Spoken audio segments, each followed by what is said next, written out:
Hi, I'm Coach Corey Wayne, and this is my video coaching newsletter. And the topic of today's newsletter is going to be trouble maintaining confidence. Well, I've got an email here from a guy. It's a really short email. And for the first time in his life, he's dating a woman that he considers a total 10. Now, he says he's dated women that are 7 or 8s. He's always been good at getting women in the past. But what he's finding now, it's like when he's with a woman who's a 10, it's like all the doors open. Everybody treats him like they're royalty and celebrities, but when he's not with his girlfriend, they treat him like he's just an average dude, and it has a negative effect because obviously as he's walking around town and everybody's treating them differently, and then as soon as his girlfriend's not there, everybody basically ignores him. So it's an interesting perspective of how this is affecting him, and what it really does, it reveals some other things that are going on in this particular guy's life. So I got a quote that I wrote, and then we're going to go through his email and see what we can do to help him get his level of confidence up. And the quote says, "Confidence comes from knowing what to do and doing it really well. Risk, fear, worry, and doubt are the result of not knowing what you're doing. Repetition is the builder of skills and confidence. Being happy about yourself and your life is a result of building a body, life, and lifestyle that is emotionally compelling and fulfilling to you. When you're not living up to your full potential, playing it safe, and not stepping outside of your comfort zone, this has a negative effect on how you perceive yourself and what you're willing to do to move your life forward. When you are expanding beyond your comfort zone and taking risks to make your dreams a reality, you'll feel inspired and confident enough to take even more risks to grow and improve your life. To reach your full potential and be at your best personally, you've got to know what you want, why you want it, and be taking consistent action to make it a reality." So when he's with his girlfriend, obviously that's going to be great for his ego. It's going to make him feel better about himself because he's got a smoke show hanging on his arm and everybody's paying attention to him. So in a lot of ways, he's validating himself and his life based upon the fact that this girlfriend is with him. And then when she's not, he doesn't feel the same way. And so you can obviously imagine that part of his identity is now all wrapped up in his relationship being with this woman. So you can imagine if he's no longer with her or they had a breakup or something like that, if he's seeking validation in his being his worth as a man, meaning he's valid as long as this particular woman loves him or he has the 10 on his arm, then when that person's not around, obviously he's not going to feel so hot about himself. So really, has nothing so much to do with his girlfriend. Yeah, people are going to treat him differently, and they're really responding to his girlfriend. But I remember, this is going back probably about a year ago, the basketball player Dwyane Wade is married to Gabrielle Union. And I remember somebody tweeting at him saying, "Wow, it must be really so amazing to be with such a beautiful, successful, famous actress, like a woman like that." And Wade's response was, "I'm pretty awesome too." And obviously he's 3-time NBA champion, former future Hall of Famer in the NBA. And so he looks at himself not saying, "Well, I'm amazing because I have an amazing girlfriend." He's looking at it from the perspective of, yeah, my wife is amazing, but I'm also amazing too. And we're two amazing people who are coming together to share their completeness. Because the reality is, everyone you love, everything you build in life, eventually is going to turn to dust. And whatever you do in life, you're going to be doing it because of your own personal internal reasons, especially if you've got something that you're trying to build that's going to take you a decade or two or longer to really make your vision that you have, your mission, become full reality. So let's go through his email. He says, "Hi, Corey. I recently purchased your book, 3% Man, and I'm really enjoying it so far. I seem to be having trouble maintaining confidence in public when I am not with my current hot girlfriend. I've dated many 7s and 8s in my life, but about 6 months ago, I began dating a 10. Every time we are together, doors seem to magically open. Example, Recently, we were waiting in line at a grocery store, and suddenly 5 different guys in front of us let us jump the line to the very front. It's kind of like, can you imagine Tom being behind Tom Brady and Giselle in line at the grocery store or something? People are like, hey, oh, let me buy you a drink. That's the way people are going to respond to you. Men and women both. We all respond to the alpha males and the alpha females the same way. We tend to be nicer. If you've ever known people or had friends that are very famous, it's like everywhere they go, people want to buy them drinks, they want to buy them food. It's like they kind of just treat them like royalty. And obviously, this woman is being treated this way because she's one of the most beautiful women that the average dude is going to encounter. And it's neat to watch that. But it's not going to last forever, because as she gets older and her looks start to fade a little bit, like they do for all of us as we age and we get older, people are not going to pay that kind of attention to her anymore.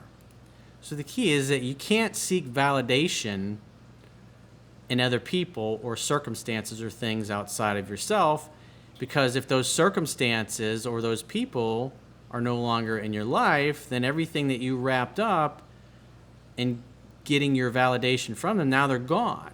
That's why it's so tough when you have a breakup, is it become everything that you are is associated with being with that person. What you do together, you hang out with friends, you hang out with family on the weekends, you're going to people's birthday parties, you're going to trips, you're going to spend Christmas together, you wake up together, you sleep together, you live together, and then all of a sudden the relationship ends, and everything that your life was being involved with that person, now it's completely separate, and you're basically back to where you were before you met them.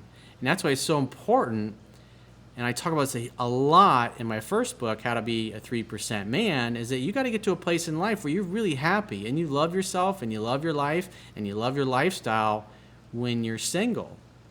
Because if you're looking towards another person or getting the ultimate woman, if you will, or the ultimate job to make you happy, then you're seeking validation in something outside of yourself. And eventually when you're with that person long enough, or you have that amazing job, just like think about it, like you when you're a kid, for Christmas or birthday, whatever it happened to be, you wanted a specific toy, and you think about it, you cut pictures out of a magazine, or you print them out on your computer and you stick it on your wall, and you look at it and you obsess over it, and you count down the days. Like I used to when I was a kid, I had a calendar and I would count down the days until Christmas. And I would start doing that like 6 or 8 months. We had a chalkboard in our kitchen, and I used to write down the number of days until Christmas came along. And then Christmas comes along, you get the gift that you've been waiting and thinking about, and you play with it for a few days or maybe a week or two, and then it ends up in the bottom of your toy box and you forget about it, and then you're on to something else. So it's like the same kind of situation. People, it's like they go to the moon or they win the Super Bowl. It's like, how do you top that? It's like that particular event, that achievement, is just one particular moment in time. And therefore, if you want to maintain your level of happiness and your confidence, your happiness has to come internally. And it comes because you decide what things mean to you. Yeah, it's great to have a woman that's a total 10, but are you getting up every day excited about your life, excited about your building, excited to share it with your girl? But at the end of the day, you're really doing it for you, and that's one of the reasons why your girlfriend loves you, is because you have goals, you have ambitions, you have dreams, you have things that you're pursuing, and you've got to always be that guy. A lot of times when I do phone sessions or answer emails from people, it's the woman is no longer in their life, and now they're not happy because that particular person is not there. Well, the reality is that they're not enjoying their lives. Maybe they're not going for the things that they really want, or maybe they're just labeling their circumstances because X is missing from my life or Y is missing from my life. I'm going to be unhappy.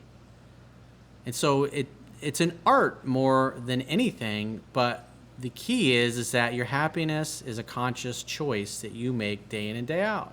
No matter what's going on in your life, you can decide to be happy about it, or you can decide that things suck and they don't have much meaning for you. So you have to find a way to focus on what you want. What do you want? and most importantly, why you want it. Because when you know what you want, and then you have emotion compelling reasons why you want it, then you'll take the actions necessary to make it happen. It's just like whatever you do for a living now. You're building that life, that lifestyle, that vision of who you are, irrespective and totally separate from the woman being in your life. You do it for you. You do it because it makes you happy. But again, if you're looking to people for approval, or you're looking to validate yourself as a man or as a human being based on other people being in your life or doing things that you expect them to do, it's like you're just never going to be happy if you live your life according to other people's expectations. So he says, I have no problem reaping these benefits when we are together. It's like walking around with a celebrity when I am with her, but plummeting down to near invisible nobody when I'm not. I just wish I didn't see such a dramatic shift. And so you're by yourself, you're like, don't you know who I am? But when you're with your girlfriend, everybody's giving you praise. But, I mean, you've got to find reasons internally of why you're happy or why to be happy. It really is a conscious choice. And the older that I've gotten, the more life experience I've had, the things, we all have ups and downs as the longer we go through life, but it really is an art, and it's something you have to put time and attention on, looking for reasons to be happy, because whatever you focus on is going to expand. And if you're walking around focusing on the fact that you're a nobody when your girlfriend's not around, now you're teaching your brain and you're training your brain to look for reasons why you're not so spectacular when your girlfriend is not around you. And then what happens is you become totally wrapped up in her being with you, and therefore deep down you start to fear, well, what happens if she's not with me? What happens if she finds somebody better? What happens if there's another guy who's better looking, who's more successful than me, and he meets my girlfriend? Will my girlfriend still stay with me?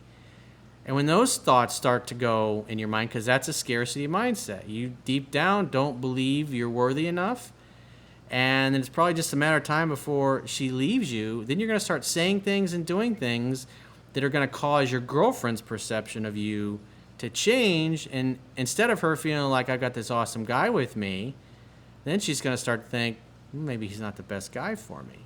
And then if she starts to pull away, and now you're driven by fear, and because you're constantly focused and looking for validation in her, then if she starts to back away, you start to pursue more, and it just becomes a vicious cycle until she ghosts you or breaks up with you or sticks you in friend zone, and then you're in total full-blown panic mode. It's tough to recover from situations like this, but it's like you're going down a path with what you're focusing on is that you're putting too much attention and too much validation into this girlfriend and not being focused enough on your own life and what you're trying to do, and having the attitude that Dwyane Wade has, like, I'm fucking awesome too.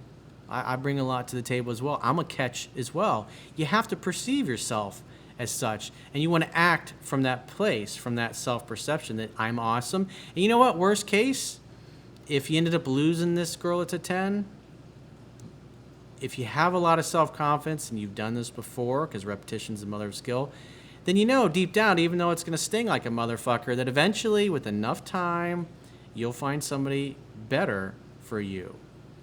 And you really believe that way. Because the attitude is, I love you, I adore you, I worship you, but if you leave me, it'll hurt, but I'll eventually find somebody else.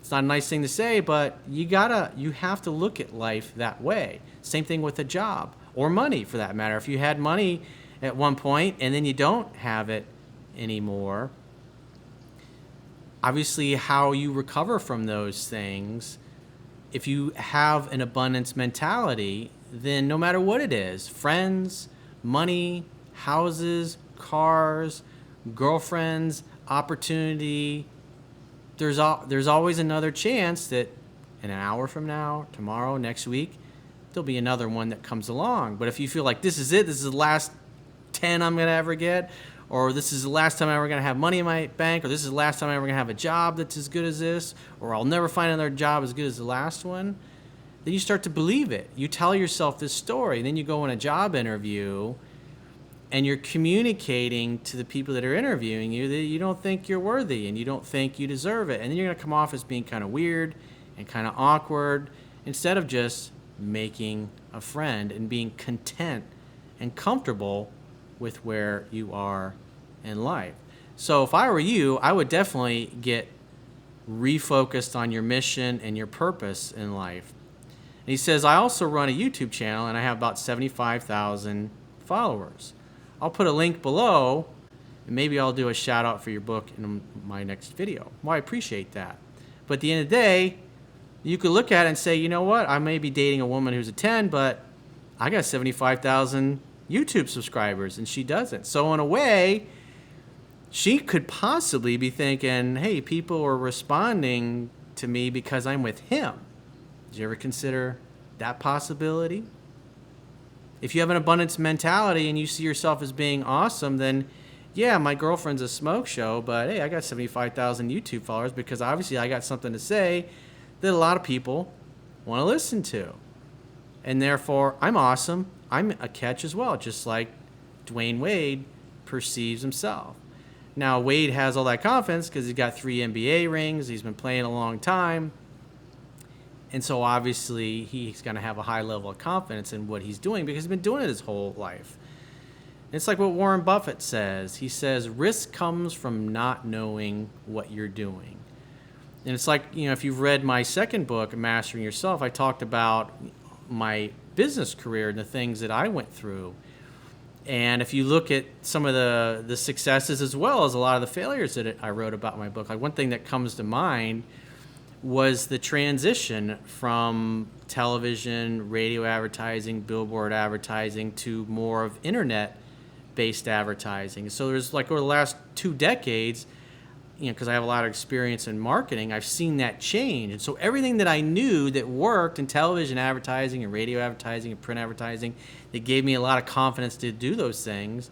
If you've read the book, then you know the story as I transitioned into the life coaching business that I'm in, transitioning out of that old way that things were done and then trying to adapt it to the internet, which is a completely different medium, and you have to package things up in a different way. It's like all that experience that I had, all those millions of dollars I'd spent in television advertising and print and all, it really didn't matter because the technology had changed and I had to figure out how the new medium worked and continues to work because you got to stay on top of that, because if you don't, technology can come around and make you obsolete overnight, which is another reason why I'm now, even though people have been asking me for years, I'm now finally putting all of my best YouTube videos and all my, including this one here, will be available on podcast, on iTunes and SoundCloud and the others. So if you just go to @CoachCoreyWayne on any of those other podcasting platforms,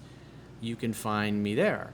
But it's like as you go through life, things are going to change. You got to be willing to adapt to change. That's one of the best things that you can do in your life as life progresses is become open to change and experiencing new things, because a lot of people become so stuck and so fearful in the way that they've done things, they have a hard time embracing change. And then by the time they get around to embracing change, it's kind of like everything has passed them by in a lot of ways. So if you have a challenge or a situation that you'd like to get my help with, the quickest way is to go to my website, click the products tab at the top of your screen, and book whatever coaching option works for you. And I will talk to you soon.